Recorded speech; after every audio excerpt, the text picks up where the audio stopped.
Hello, everyone. Can I have your attention, please? We are about to start. Hello, everyone. My name is Joanna Chodecka, and as the GLENS project manager, I would like to thank you all for joining us today. It's great to see you both in person and online. It is great that we have such a diverse audience because we have both very young people here, but also very experienced professionals, which I believe is great because great conversations start when different perspectives meet. I would also like to say hello to all project partners and all the speakers, all the panelists.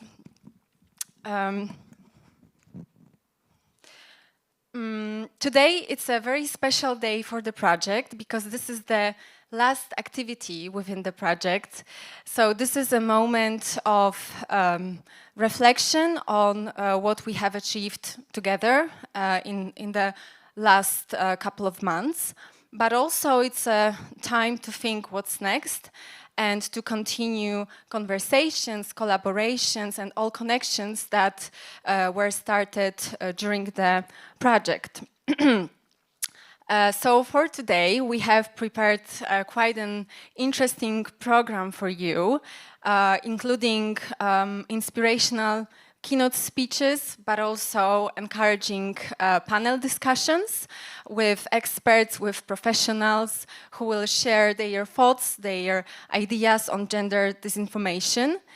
And I really hope that these conversations will help us to create a space for networking, learning, but also for exchanging good practices, because this is one of the aims of today's event.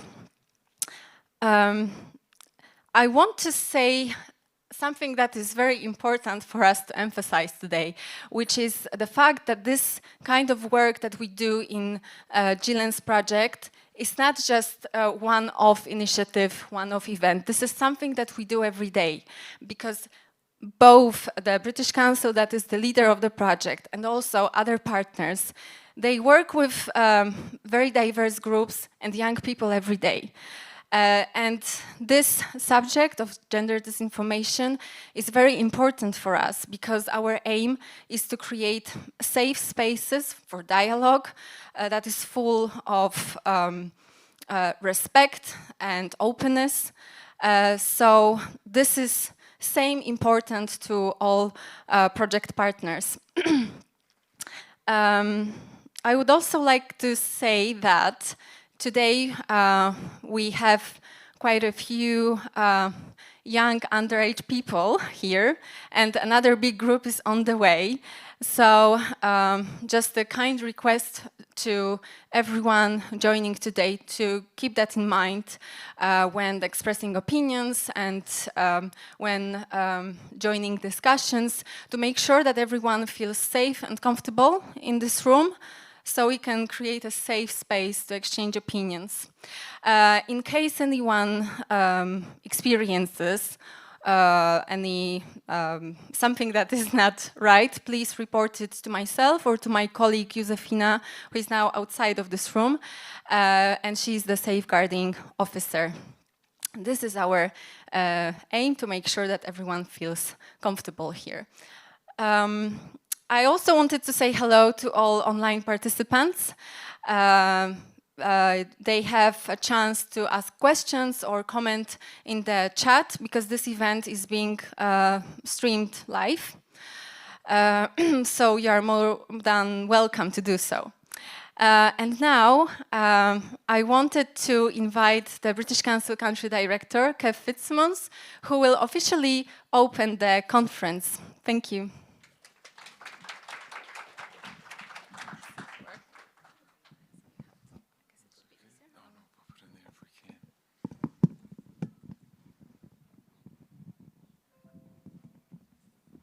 Maybe you could ask for help with the mic. Support. I can raise a ticket, maybe.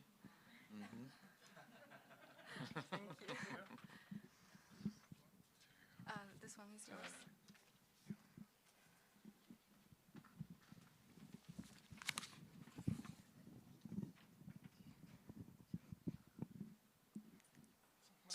Tak, momentu, fajnie. Dziękuję bardzo. Dziękuję, Joanna. Dzień dobry. Good morning. Welcome. My name is Fitzsimons. I have the honor of being the country director for the British Council in Poland and the pleasure of welcoming you all to the final GLENS conference here today, Citizen Engagement and Exchange of Good Practice. You know, Anne Frank, the famous diarist from World War II, once wrote that how wonderful it is that nobody need wait a single moment before starting to improve the world. And I think it's a simple thought, but a powerful one that can apply to today's conference. Because at the heart of the GLENS program is a core belief. Young people are not only the leaders of the future, they are already shaping the world around them.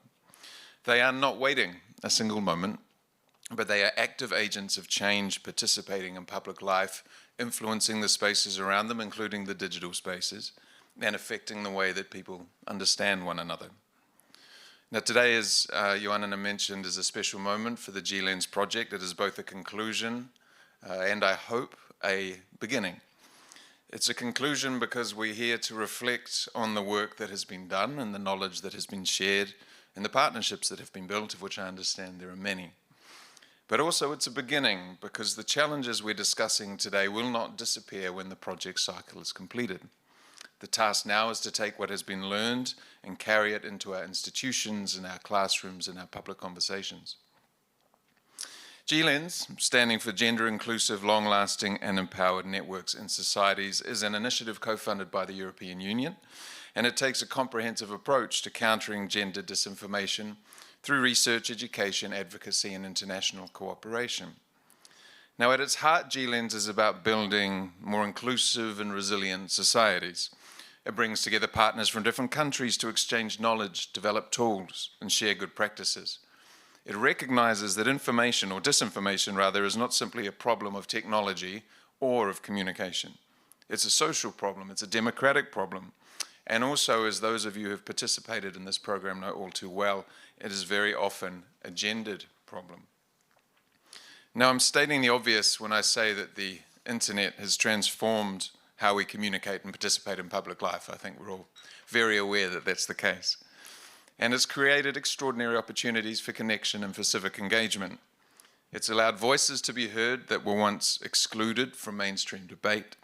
And it has enabled young people in particular to mobilize in ways that previous generations could scarcely have imagined.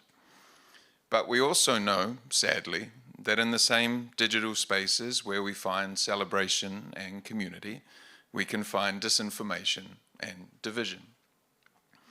Now, disinformation is interesting. It's interesting because it's dangerous, because on the surface, it presents itself as being about the facts. But underneath, it seeks to do a greater and more fundamental harm. Disinformation is about trust, or more accurately, a violation of trust. It is about whether people feel safe to participate in public life. It is about whose voices are amplified and whose voices are attacked. It is about the quality of our shared information environment and therefore the quality of our shared democratic life. Now, trust is the glue that binds together a healthy society. And there was a paper published last year by the UN Department of Economic and Social Affairs which stated there is widespread consensus that the world is experiencing a trust crisis across both developed and developing countries. And when trust declines, so does social cohesion and the strength of the social contract. You know, this is serious stuff. And disinformation is a primary contributor to this crisis. And gender disinformation is particularly harmful because it targets people not only for what they say, but for who they are. So women, girls, gender minorities are subjected to narratives that seek to undermine their identity, to question their legitimacy, or to push them out of public debate altogether. And these attacks are often personal and emotional and deeply threatening. Now, the result is not only harm to individuals, the result is a poorer public conversation. Because when people withdraw from civic life because the cost of participation is too high, society loses valuable perspectives and leadership.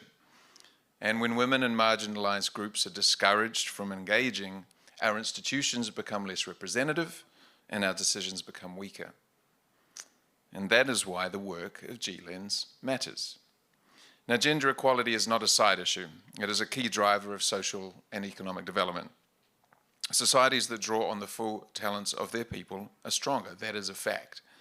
And inclusive leadership is not simply the right thing to promote, it is essential in a changing and divided world.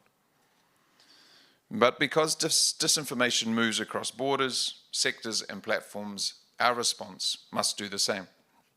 Now, we know that no single institution can solve this alone. We need a collective effort, a cross-section of people working together: educators, researchers, civil society organizations, public institutions, media professionals, technology experts, youth leaders, and policymakers. We also need practical tools, but we need shared principles. We need evidence, but we also need courage. We need international cooperation combined with local action.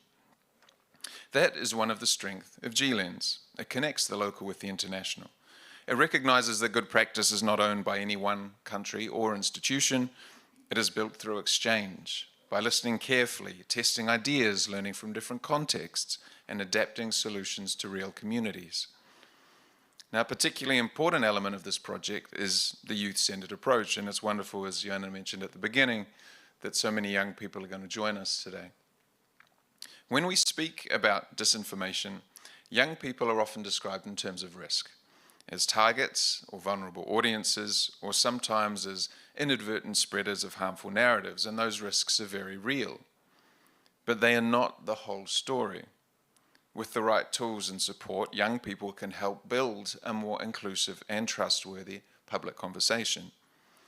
Young people are among the most creative, critical, and digitally fluent actors in our societies. They understand online culture from the inside. They see how narratives move. They often recognize the emotional language of online spaces faster than institutions do.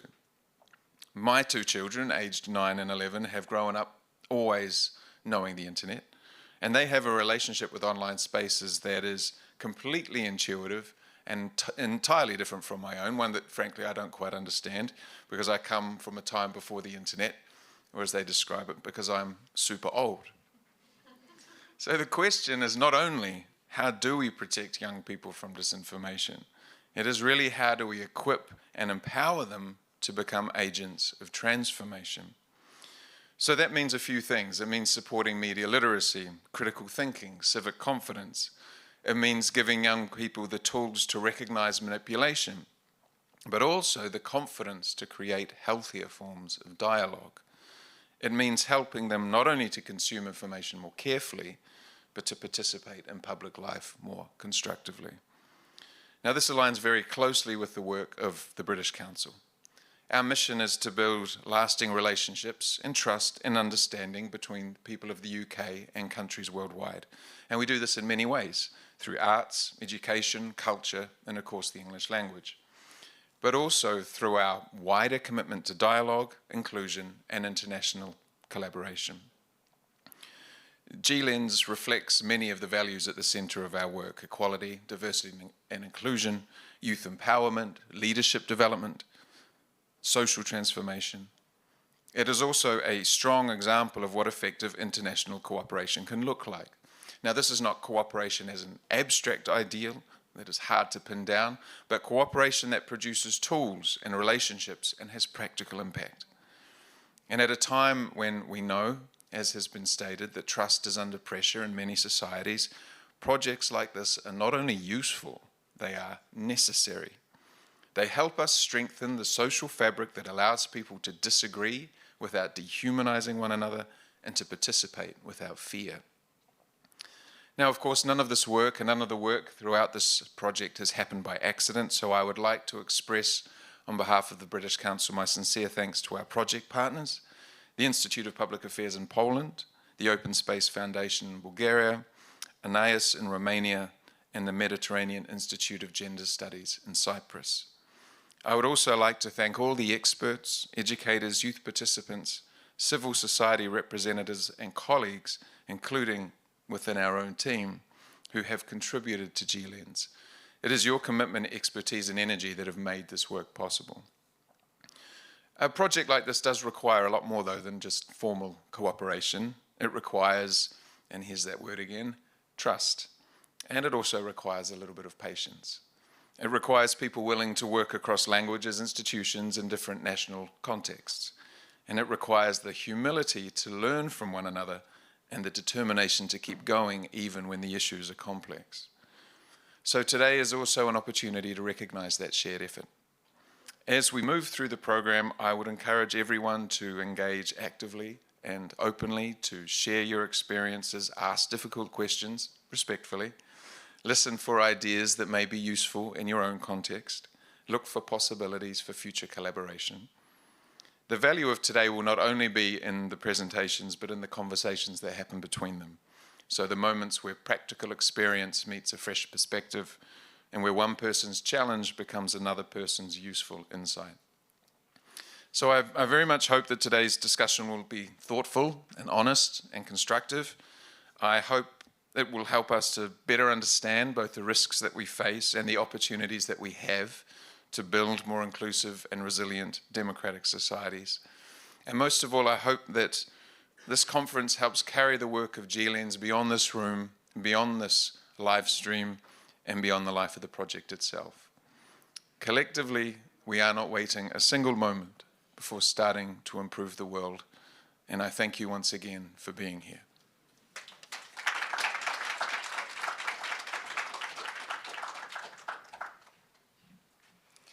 Thank you, Kev. Perfect timing. It's just, we are just about to start the first keynote speech. We were supposed to be joined by Ellen Parker from the British Embassy in Poland, but unfortunately, due to illness, she had to cancel. So we're gonna move to the first keynote speaker, Professor Elżbieta Korolczuk. Please join me in welcoming her on the floor.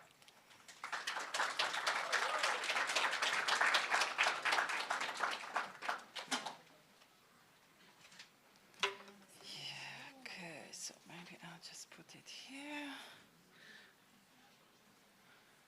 Just need to once more.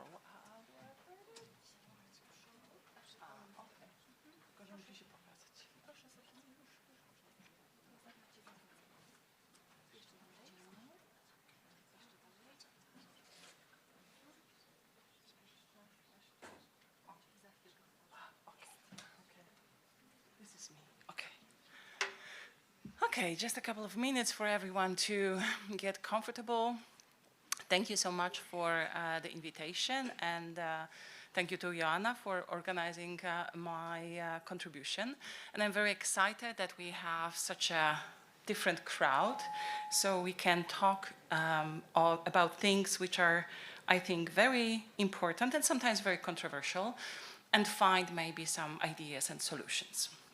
So I myself, I have been a scholar in gender issues, but also social movement, civil society for around 20 years now. But for the last 10 years, I look specifically at something that we called anti-gender mobilization or anti-gender politics.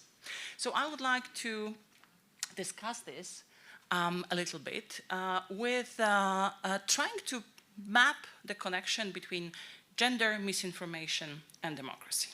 And this is partly based on a Horizon Europe keynote project that I am involved in right now, but also many other people's experience and knowledge. And also we cooperate with activists, so this is also a knowledge that comes from the grassroots. So today I would like to discuss it. This is a little bit map. I won't be talking that long, but I want you to know what I will be talking about.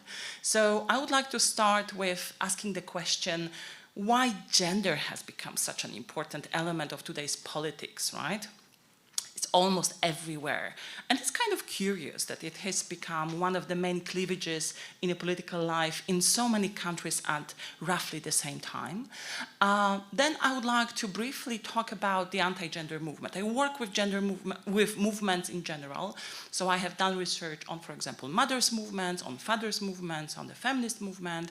I've been looking at NGOs. So in that sense, it's my area and I'm really interested in what's going on in this particular movement.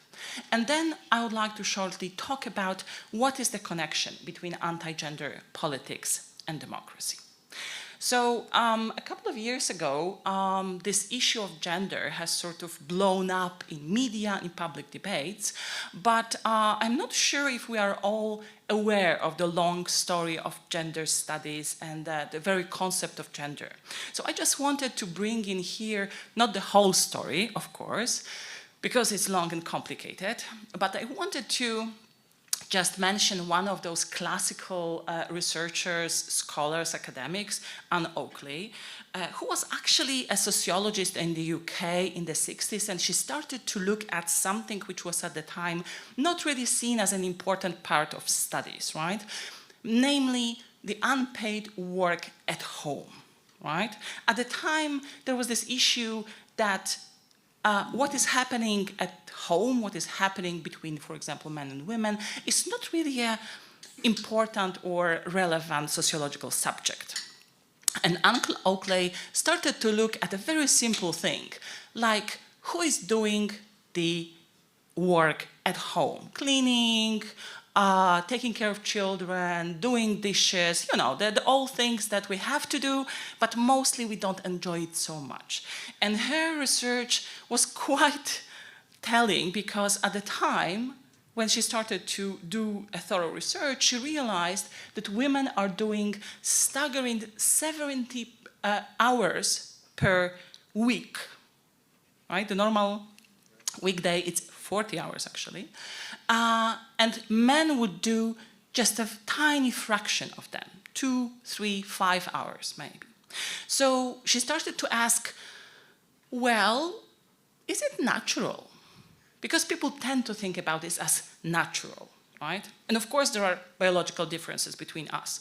But do they explain the fact that women have been and still are doing 60, 90, sometimes at least 40% of the unpaid work at home?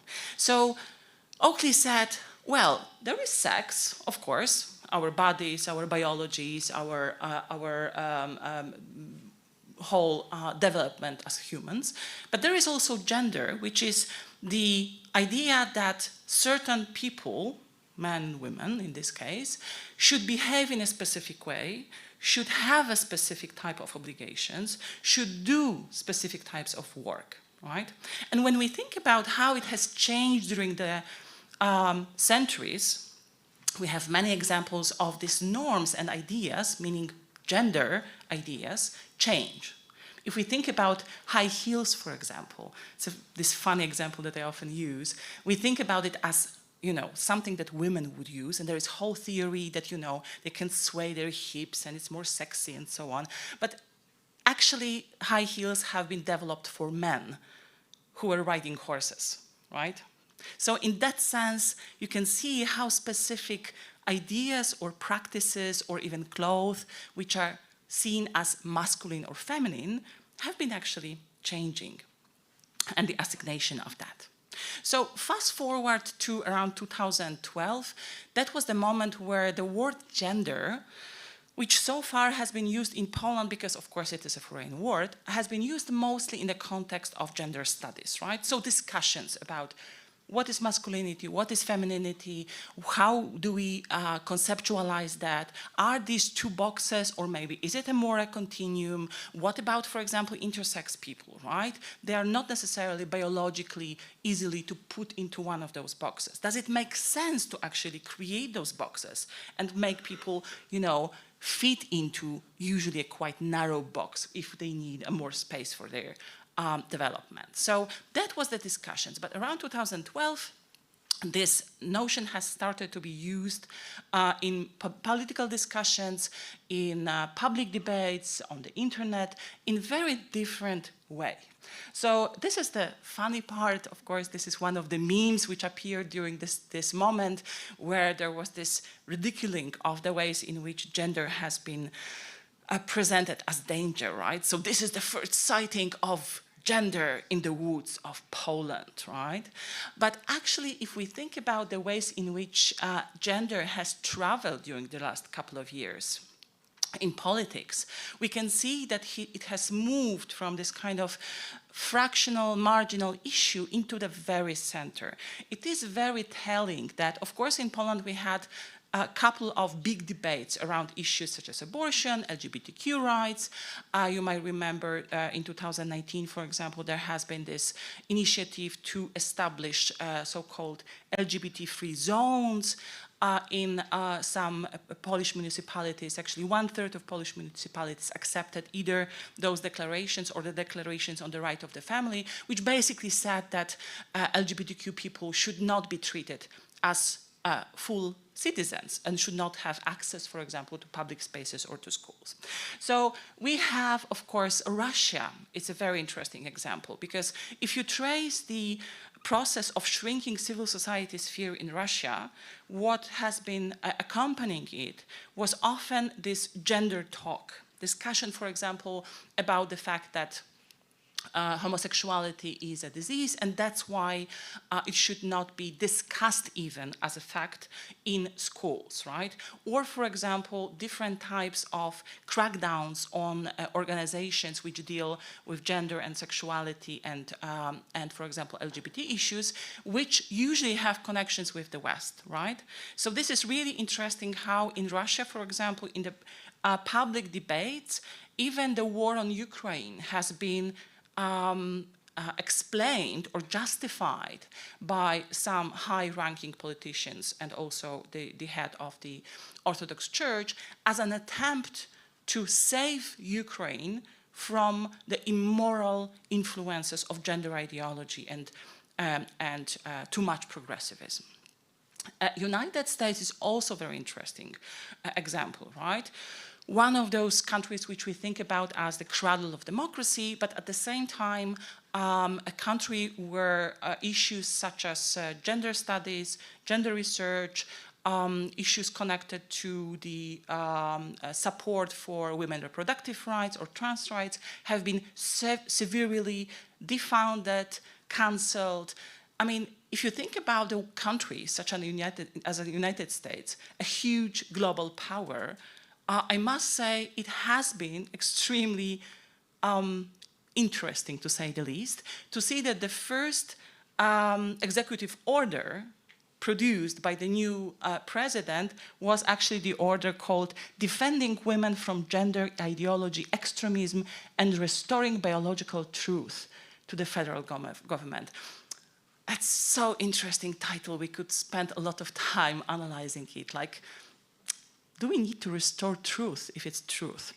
But okay, what I wanted to say is that during this decade, the word gender started to mean something very different.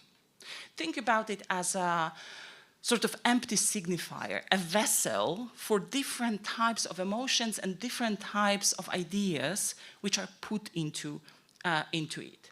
So in some context, for example, the idea was that gender or gender ideology is behind all social ills, such as divorce or same-sex marriage or abortion.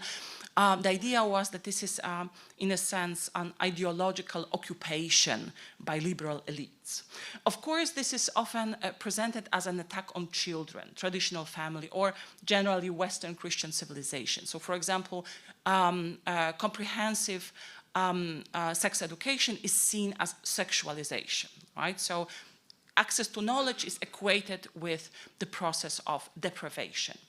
And of course, in different contexts, it is presented as a more, I would say, sinister and broader project of an attack on truth and science, political correctness, wokeism.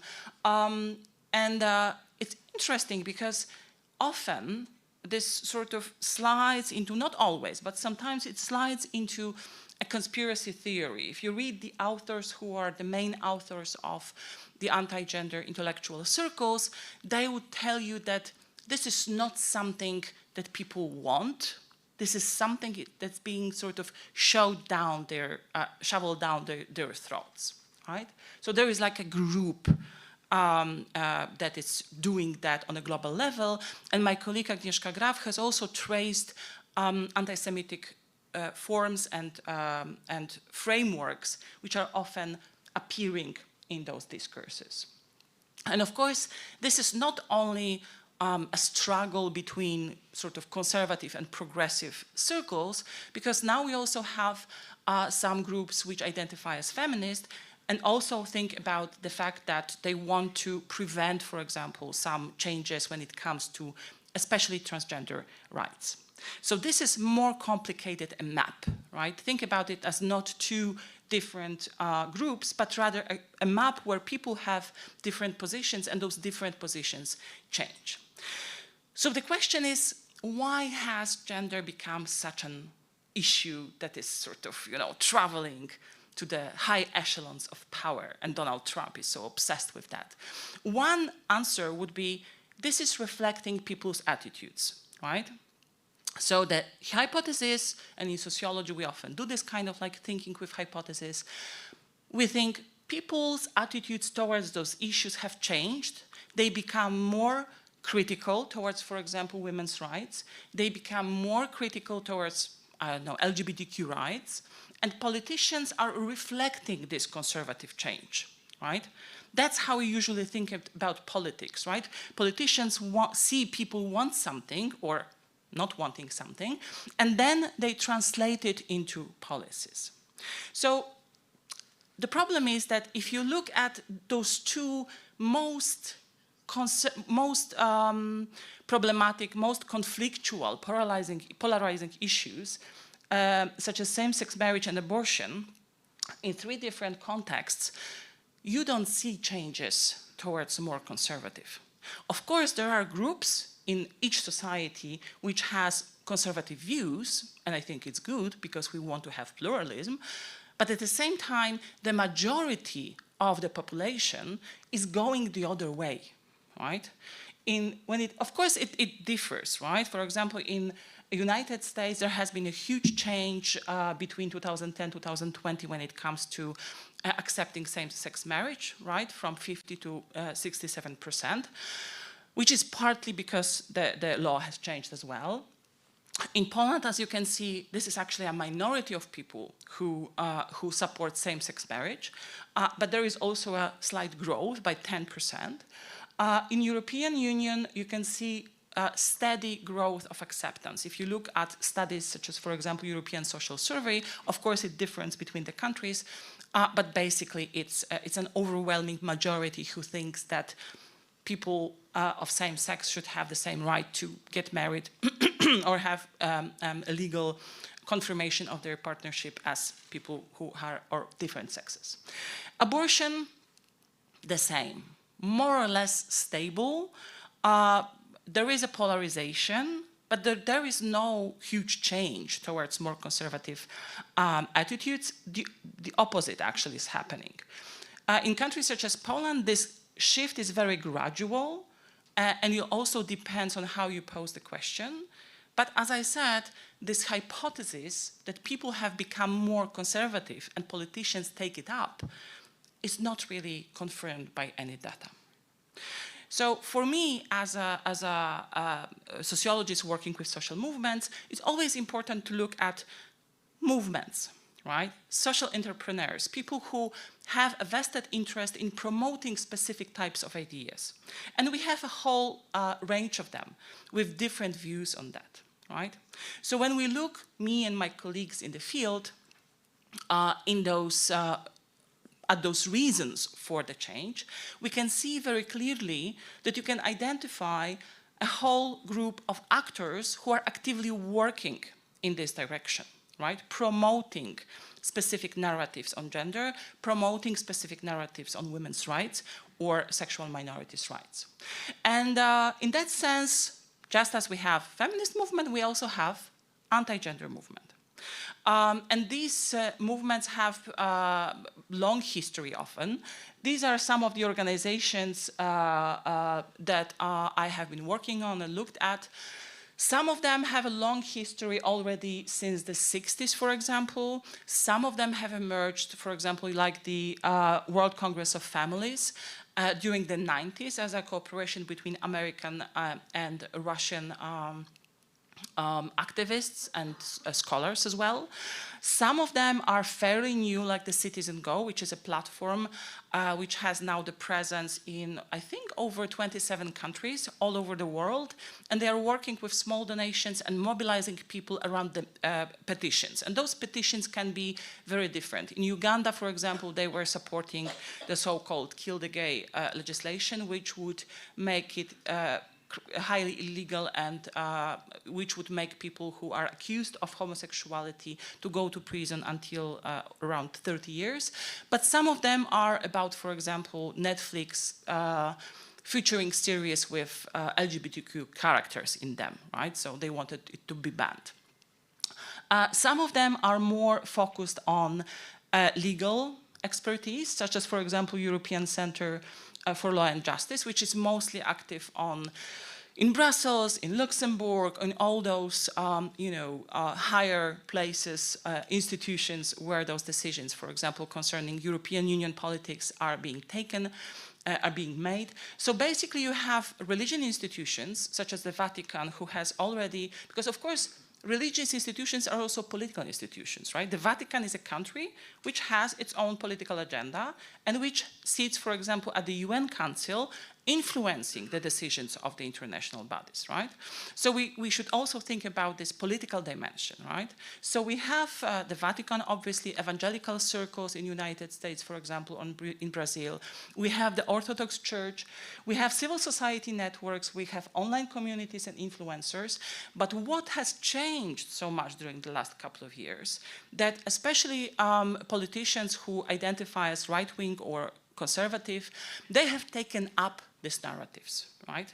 And that was the most important element which has lifted these discourses to become main political issues. And of course the question is, why would politicians take up this issue if they have so many other things to work with? Like, for example, the quality of education, like the fact that young people cannot access, for example, buying an apartment, right? Or having even access to dormitory if they are studying in another city, right?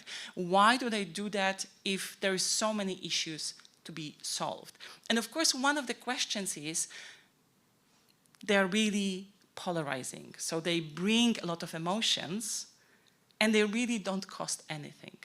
If you think about the process of curtailing the right to abortion in the United States, now you have the states where all the clinics which used to help women not only with abortions but also with pregnancy, with obstetrician care, with other types of support, like in Texas, there is none of those anymore.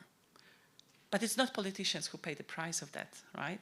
It's the women who need the services. So it's a very cheap way, in a sense, to mobilize the constituencies and to make politics. In our project, we looked specifically at several issues, and one of them is the broad area of knowledge production, right? Knowledge production, meaning universities, institutions producing science, scientific institutions, media and communication. So all those institutions which produce specific narratives about what world is and what it isn't, right?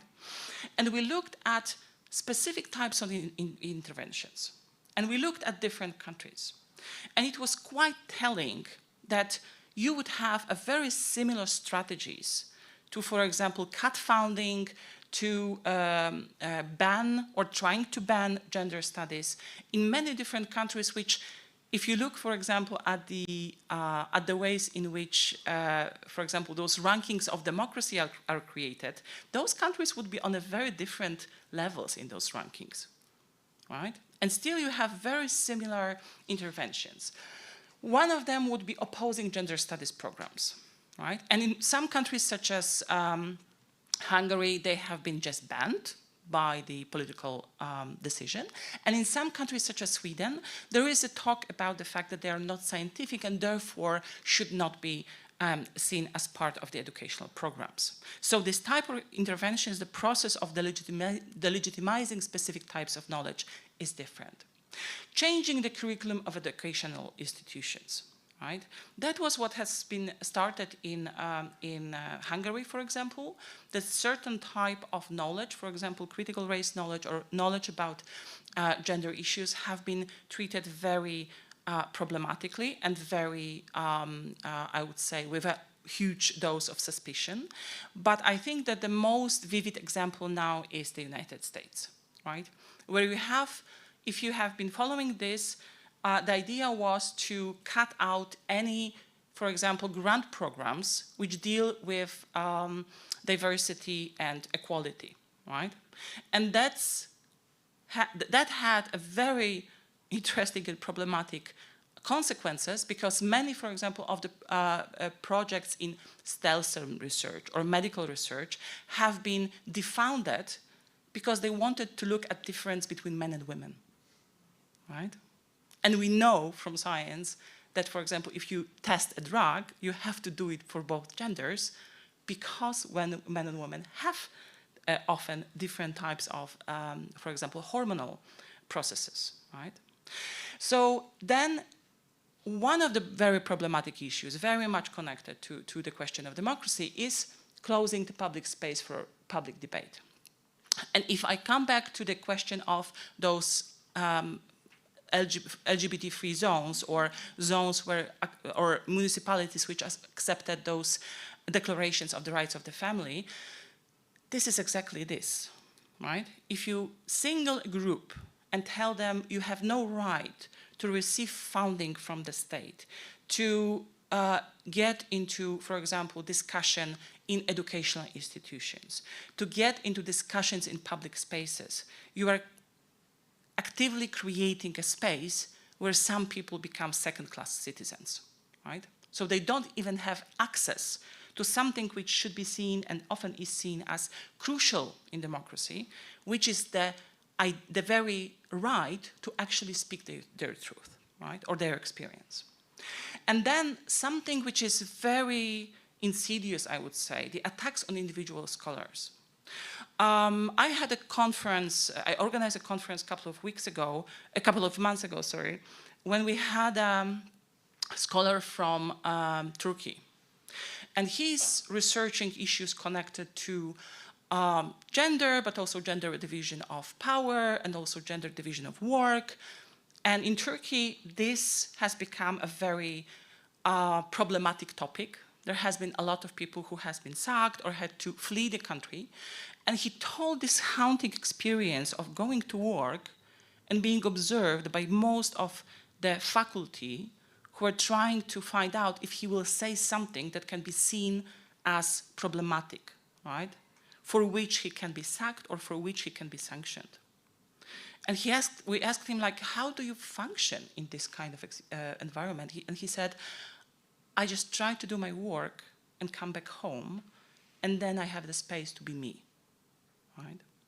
So this experience can be extremely haunting, and to come back to what the director of the British Council said, this is about trust, this is also about the right to exist. So my last point is that we should really think about those interventions, not only because, of course, we want to have discussions about what gender is or what sex is or how should we organize our societies. This is obvious, right? But the problem is that if you suppress these discussions, if you vilify people who take part in these discussions, if you actively cut their access to public spaces, this is no longer a debate. This is undemocratic behavior. So this is actually something that, if you think about what gender was as an idea and how it has become vilified now, this is exactly the process of creating epistemic chaos, right? Because the main idea in democracy is that we should be able to discuss things with each other. If we don't use the same language, if the language has become unrecognizable, right? If certain terms are being infused with very different meaning, then this discussion becomes simply impossible. And this is exactly this disorder of in knowledge and system of beliefs creates this distrust, creates this chaos, creates the breakdown of communication. And that, I think, is one of the main challenges that we are dealing with. And I think that new technologies, the fact that we are communicating over the internet mostly, makes it even more difficult to actually find a common ground and to actually understand the concepts that we are using, the terms that we are using, the language that is supposed to connect us. Thank you so much. This is all.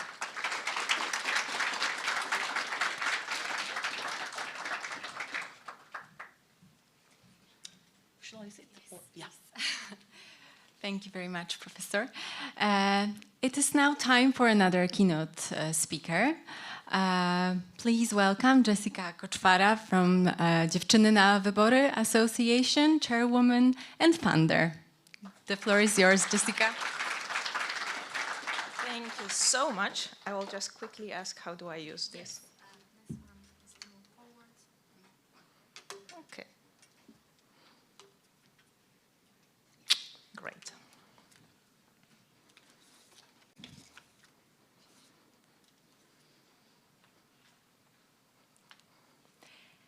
Hey, Rock, put her in a bikini. To many, this is just a line of code, a simple command for AI. But for us, for women living in a digital reality of 2026, this command is nothing but a weapon, a digital order to strip a woman of her dignity, of her professionalism, and of her voice. And all that with a single click. This is not just an innocent internet joke. It is a brutal and systematic attempt to reduce our minds back to our bodies and our leadership back to an object. What has started as a viral trend on one of the global platforms reached every corner of this globe. And it showed a horrifying truth, that in the eyes of some, a woman's presence in a public sphere is something that can be undressed at will. Good morning. My name is Jessica Koczwara. As already said, I am a leader and the founder of Dziewczyny na Wybory, Girls Go Vote Association, a movement born out of a refusal to be silenced and objectified. Our organization is often associated with voting, and rightfully so, because elections are vital for us. But our mission goes much deeper than the ballot box. We exist to motivate young women to take an active, unapologetic part in all levels of social and political life.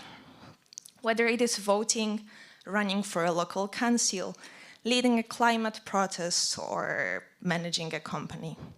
We want women to be educated architects of the future.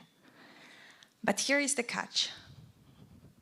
You cannot have active participation without safety. And here, specifically, digital safety.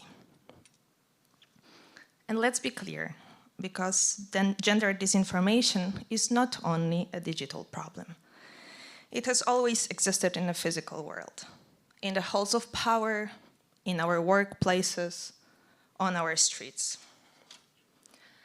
But now, it is an old poison in a new, high-speed delivery system.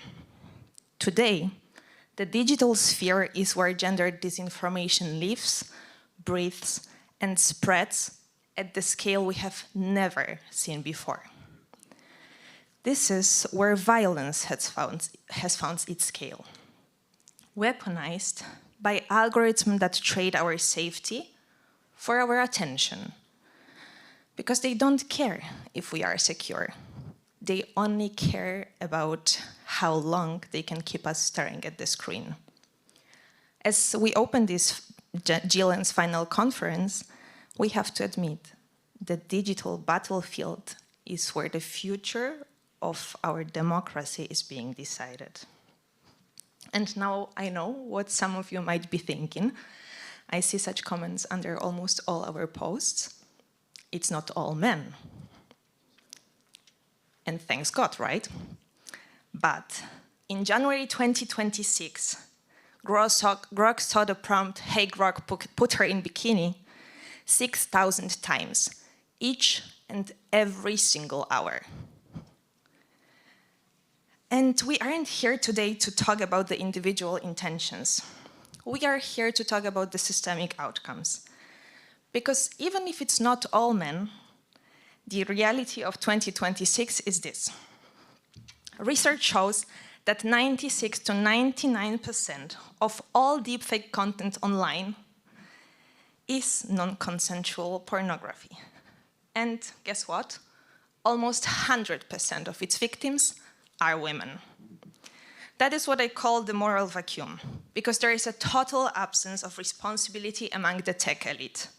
They treat our dignity as a trade-off for profit. They build AI slot machines that prioritize violence because it sells, right? We know this pattern all too well.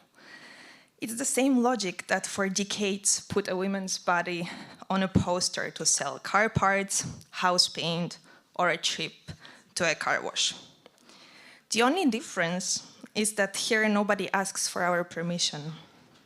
To the tech giants, we are not citizens or leaders. We are just data points to be commodified. To them, our objectification is a business model. But to us, this is a direct threat to our existence and definitely to our presence in the public sphere. And this is how democracy dies in 2026. Not with a bang, but with a woman deleting her account. Not with a coup, but with a brilliant mind choosing silence over a digital assault.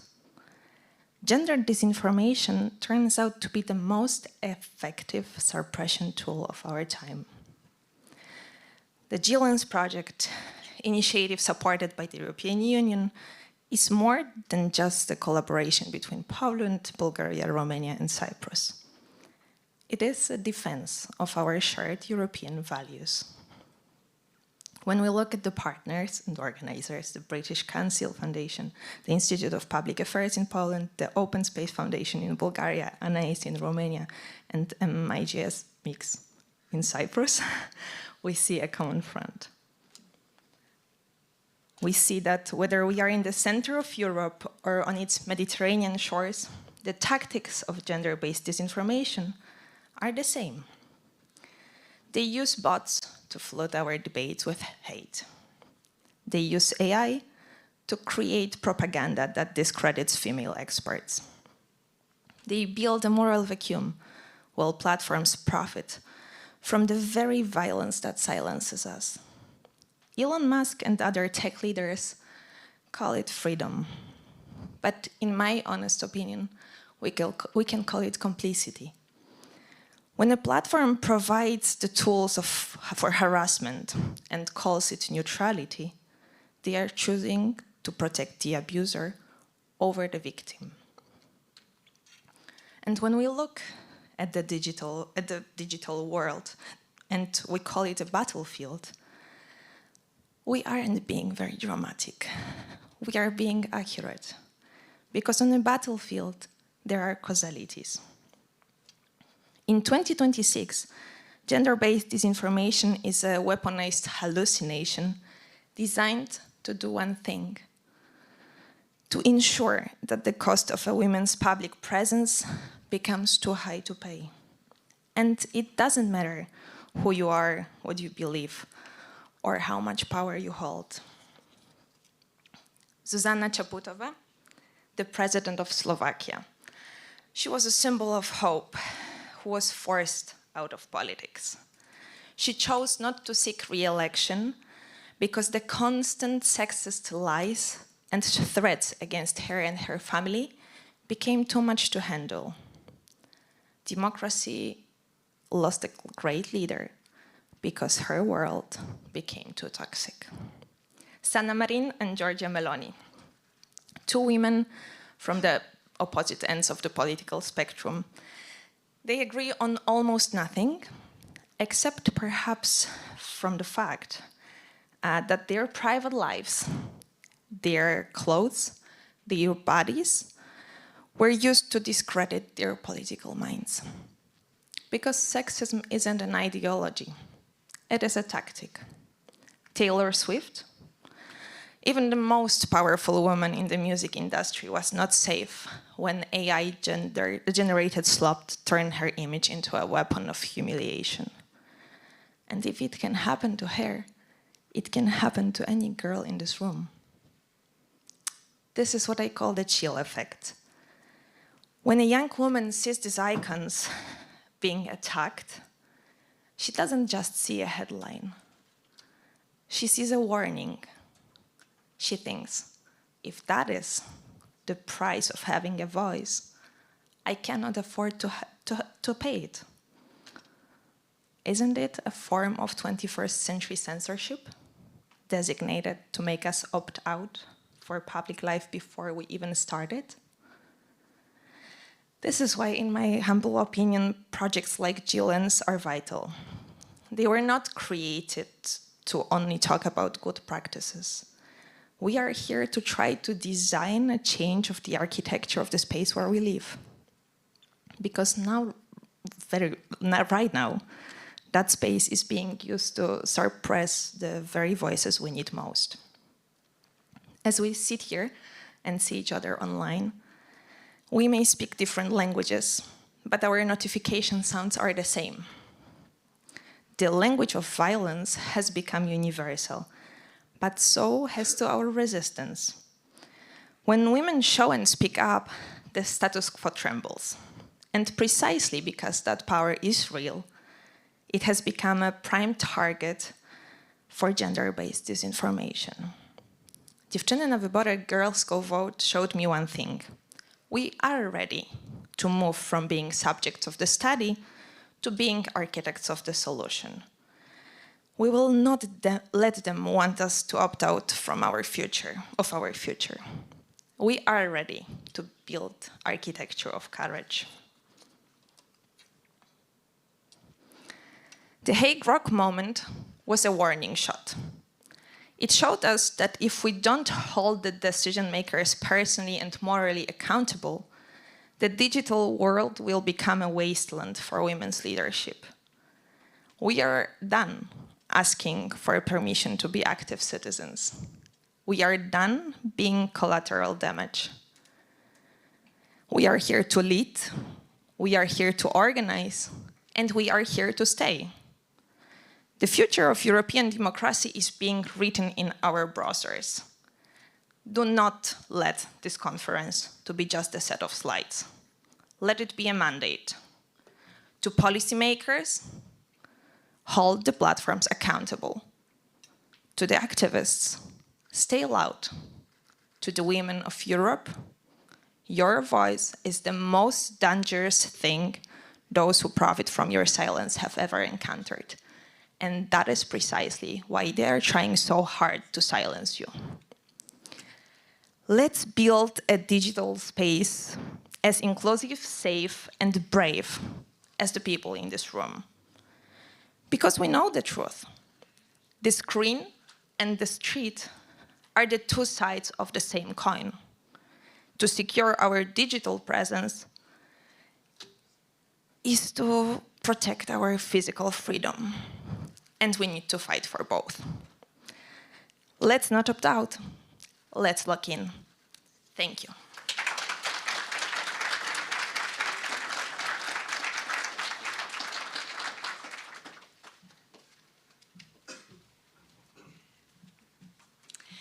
Thank you very much, Jessica. Thank you both to Jessica and Professor Elżbieta Korolczuk. These speeches were really powerful. I don't know how about you, but I had some shivers.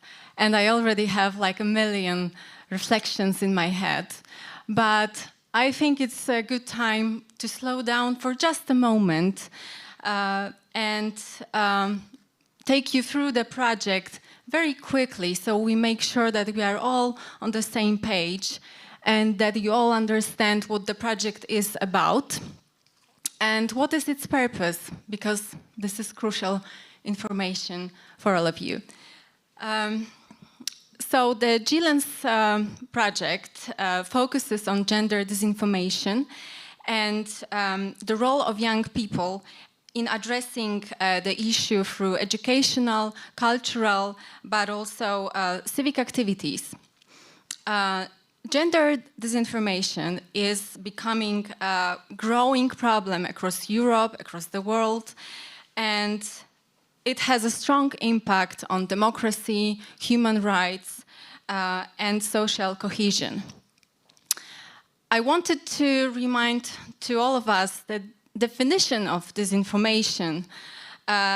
It is false or misleading information that is deliberately created and shared to manipulate people or cause harm. And projects like GLANS is a way of how to stop it and how to raise awareness about its impact.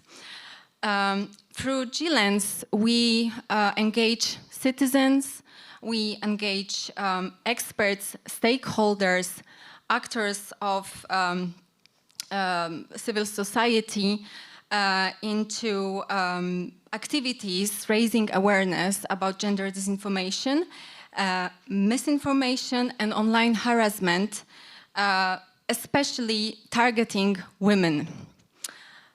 The project supports young people in recognizing this issue and also in understanding its impact and strengthening their role in tackling the gender disinformation issues. The project is co-funded by the European Union. It lasts 24 months, and we are slowly heading towards the end of it, because it ends in August, so in a few months. And the project is involving partners from a few countries, and I wanted to now officially welcome representatives of those institutions. So Małgorzata Kopka-Piątek from the Institute of Public Affairs from Poland. Hi, Małgosia.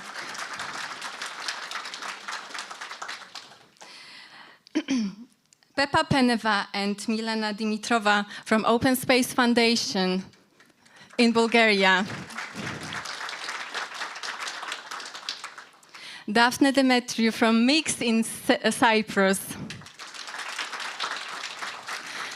And Irina Elisei from Anais Association in Romania. And I also wanted to mention my dear colleagues from the British Council, Alicja Grymek, Head of Education, British Council, Poland, Józefina Kruszewska, who is the project coordinator. I think she is, she is outside of this room. Anyway, this was the one who was giving you the badges. Yes. Marilena Kyriakou from Cyprus, from British Council Cyprus, she is the project director. And I also wanted to mention Mariola Ambroziak, who is not involved officially in the project, but she's been there in the beginning and she's been a huge support to the team. I also wanted to mention Eva Puzdrowska, who is here as the lead for non-formal education, British Council.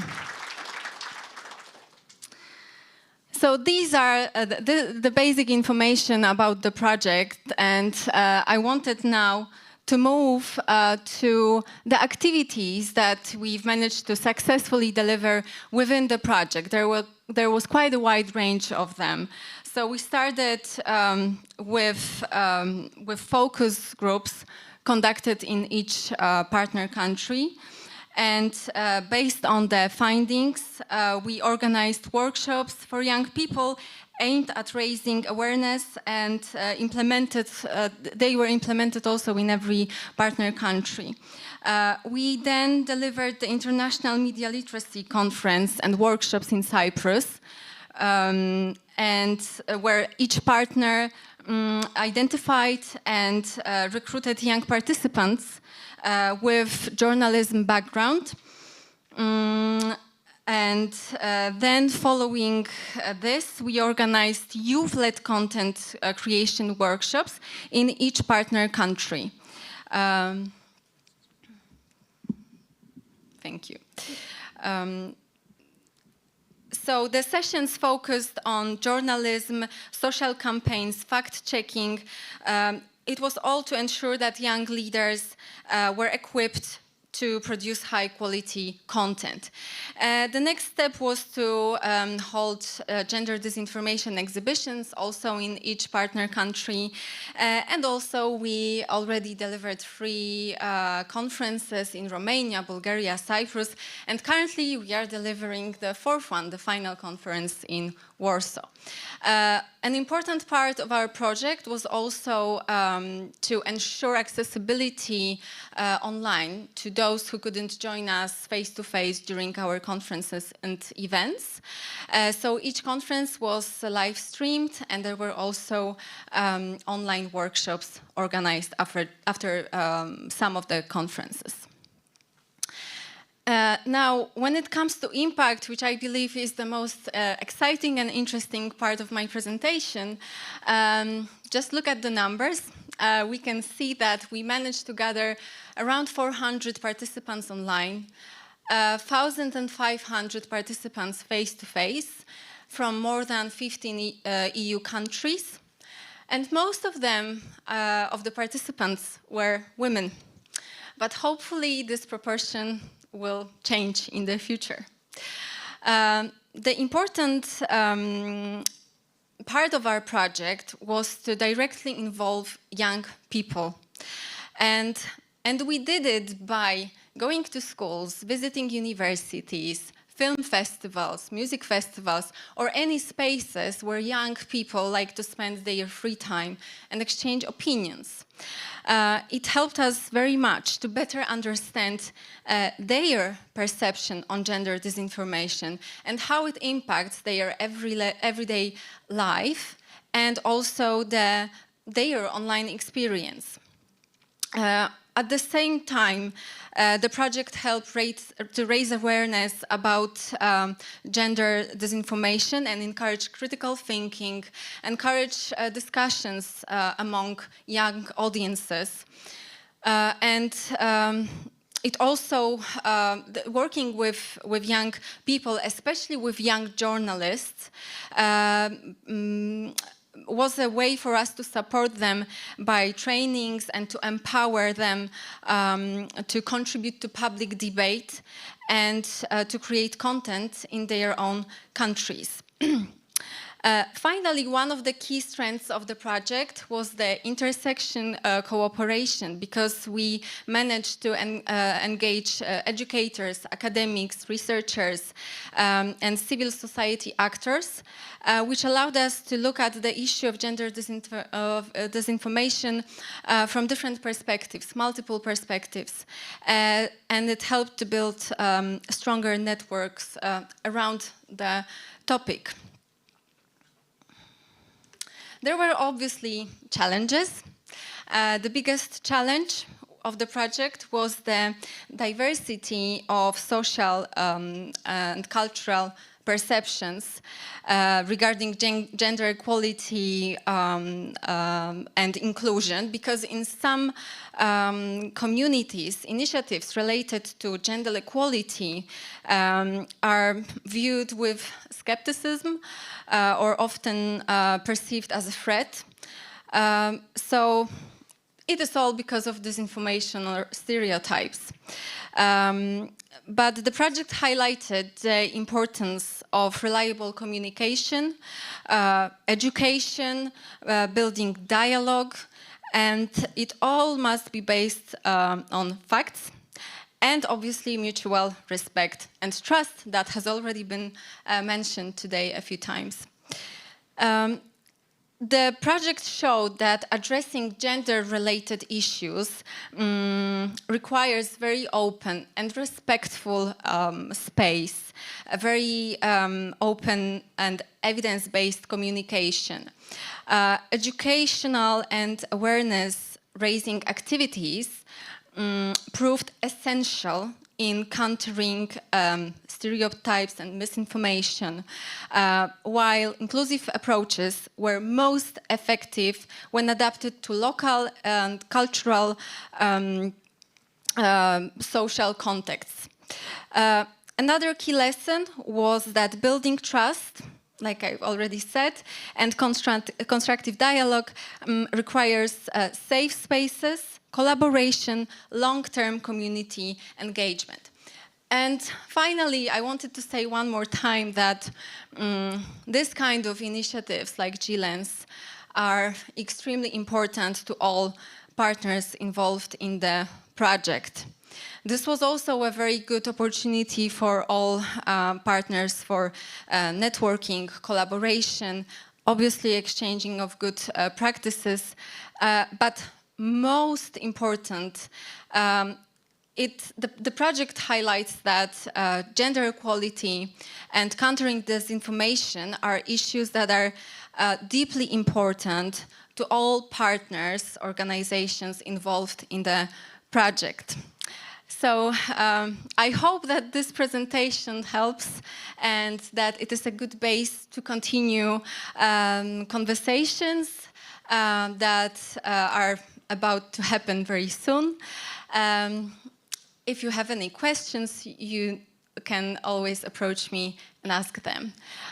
So this is it when it comes to the presentation. I know that everyone is waiting for the first coffee break. So let's go and have it, and let's be back at 11:30 because this is when we start the first panel discussion. Thank you.